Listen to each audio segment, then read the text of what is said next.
Bonjour à toutes et à tous, nous sommes le mercredi 10 mars 2021, je suis Sarah Menei, vous écoutez Flash Foot sur Free Ligue 1 Uber Eats.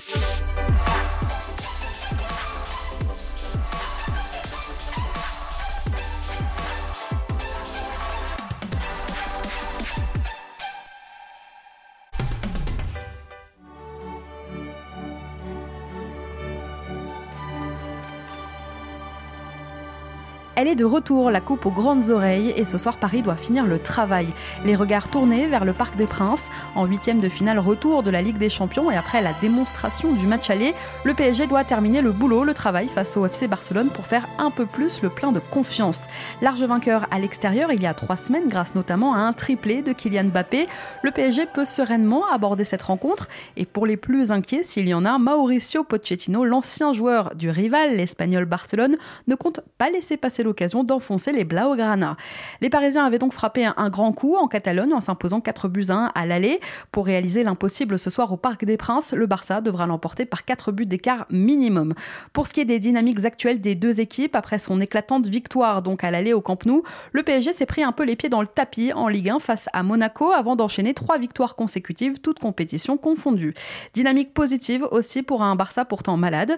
Les Catalans, un temps largués dans la course au titre en Ligue 1, ont repris du poil de la bête ces dernières semaines.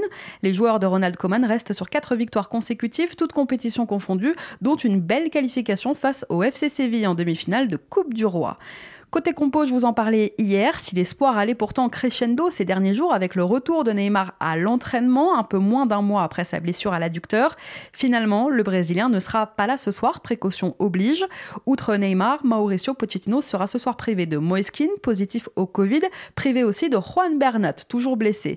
C'est alors Ángel Di María qui est pressenti pour démarrer la rencontre ce soir. Marco Verratti, étincelant à l'aller, devrait encore une fois être meneur de jeu pour alimenter en bon ballon Kylian Mbappé et Mauro Icardi. Bien sûr. Alessandro Florenzi et Thilo Kehrer sont bien dans le groupe.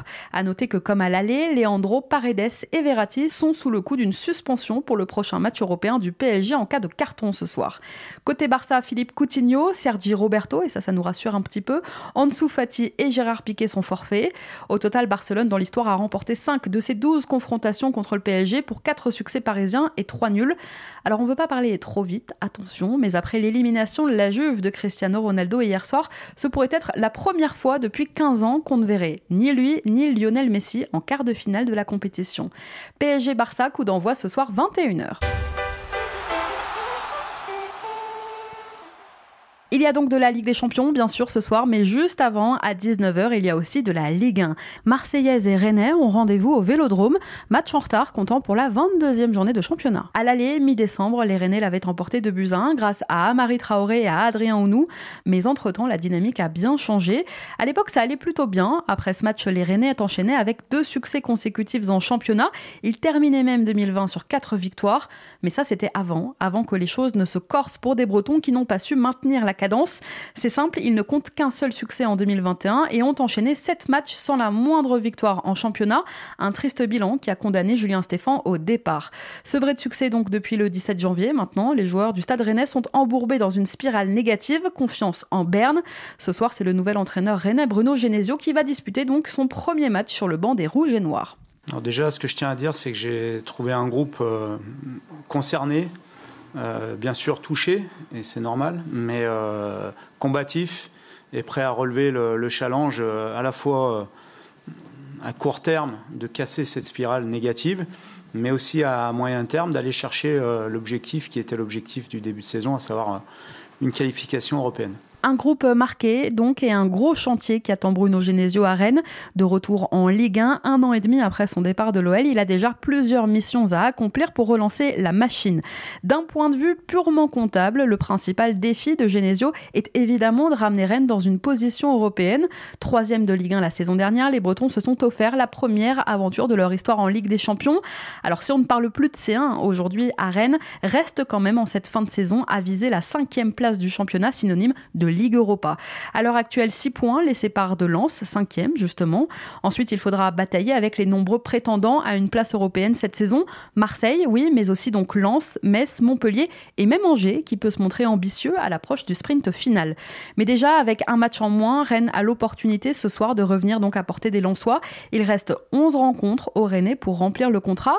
Pour y arriver, il faudra à Bruno Genesio ramener de la stabilité, du calme, de la confiance à une équipe qui a besoin de rapidement remettre la marche en avant.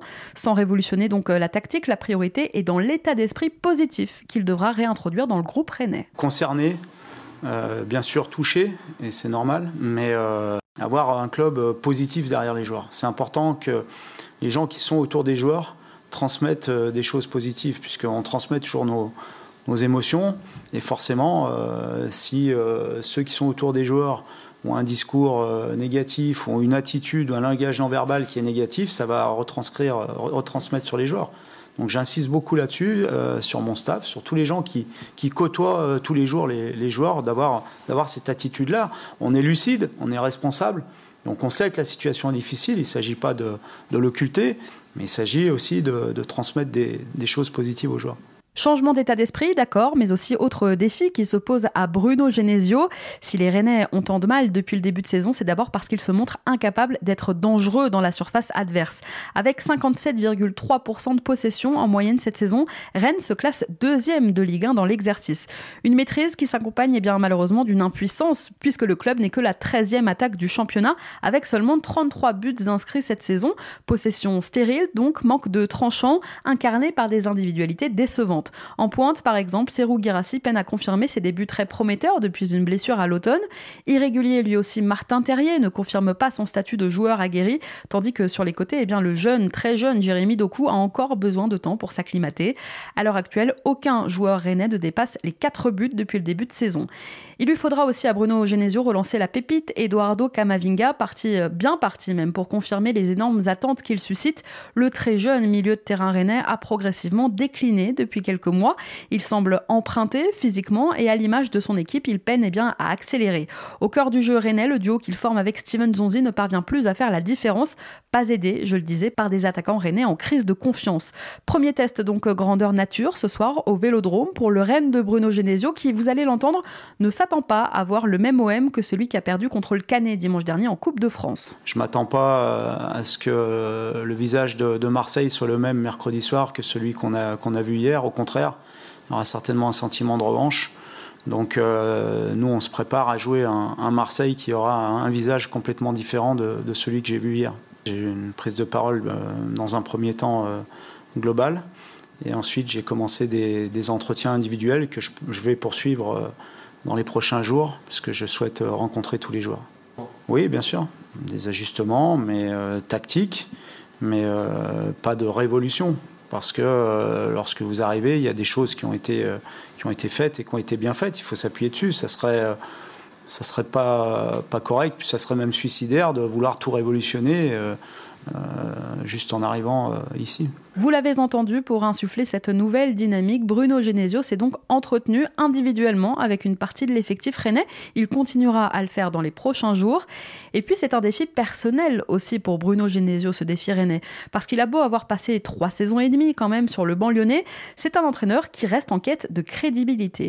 Catapulté en première ligne pour remplacer Hubert Fournier à Lyon il y a 5 ans, il semblait d'abord destiné à un rôle d'intérimaire avant de finalement s'installer dans la durée. Sous ses ordres, Lyon n'a jamais vraiment enthousiasmé, mais s'est qualifié quand même à 3 reprises en Ligue des Champions sur 4 saisons. Mais cette étiquette d'intérimaire, très critiquée à l'époque par les supporters lyonnais, lui colle à la peau. La faute à un style de jeu difficile à cerner. Exilé en Chine pendant 18 mois, il est donc de retour en Ligue 1, en terre connue, en plus à Rennes, puisqu'il y retrouve Florian Maurice, qu'il connaît bien. L'aventure rennaise est donc pour Genesio l'opportunité idéale pour prouver qu'il est bel et bien un entraîneur digne d'une écurie de Ligue 1, candidate qui plus est à l'Europe.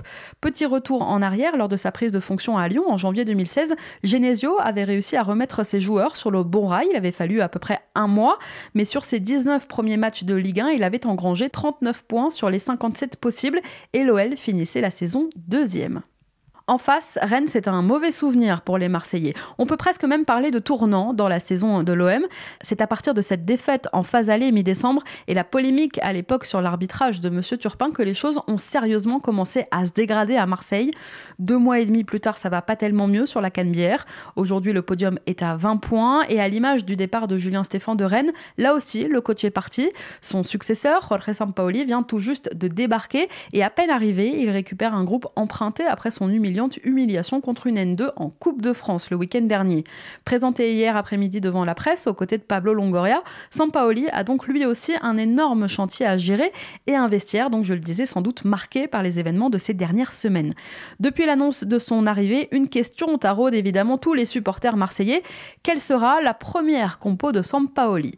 Nos confrères de l'équipe indiquaient hier que Sampaoli avait effectué une mise en place en injectant du sang neuf avec des jeunes pour son premier entraînement.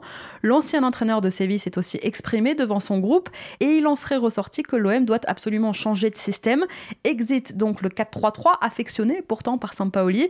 Ce soir, le nouvel entraîneur marseillais pourrait aligner un 11 inédit en 5-3-2 ou en 5-2-1-2. Côté compo justement pour cette première, Sampaoli sera privé de Pape Gueye, suspendu.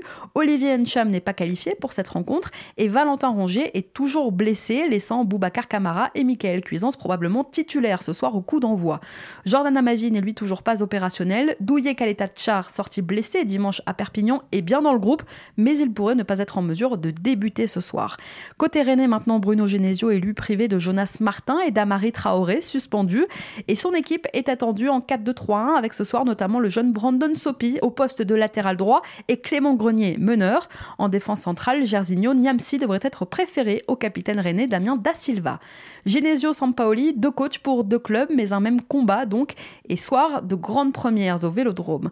Au-delà des changements de coach, ça aura beaucoup bougé cette saison dans les 2 clubs. À Marseille, je le disais donc, AVB est parti, mais Jacques-Henri Hérault aussi a quitté son poste, et c'est Pablo Longoria qui a pris les rênes. Vous l'avez ? Mais l'organigramme est encore en train de changer. Je vous en parlais la semaine dernière. Le monsieur supporter et sécurité du Vélodrome, Thierry Aldebert, est sur le départ, tout comme Grégory Vignal, qui était lui chargé de faire le lien entre les jeunes et les pros. Et puis, il y a quelques semaines, c'est déjà Grégoire Kopp, le directeur de la communication marseillaise, qui partait. À Rennes, début février, un peu à la surprise générale, c'est Olivier Létang, qui après un peu plus de 3 ans passés à la tête du club, quittait ses fonctions, remplacé par Nicolas Olvec. Julien Stéphan est donc lui aussi parti. Et puis cette semaine, on apprend que c'est le coach de l'équipe réserve rennaise, Romain Ferrier, qui sera en fin de contrat au mois de juin et qui ne sera pas reconduit après plus de 7 ans passés au service de la formation bretonne. Il s'était occupé de la préformation et des U15 avant de prendre en charge successivement les U17, les U19 et puis l'équipe réserve, quand Julien Stéphan avait remplacé Sabri Lamouchi en décembre 2018. Que de bouleversements donc dans ces 2 clubs, adversaires du soir mais tournés vers un même objectif, un nouveau départ. OM Rennes, coup d'envoi à 19h. Tous les buts de la rencontre, les plus belles actions et le résumé intégral du match sont à retrouver en quasi-direct ce soir sur votre appli Free Ligue 1 Uber Eats. Et puis je termine cette page Ligue 1 pour vous dire qu'on fête un anniversaire aujourd'hui.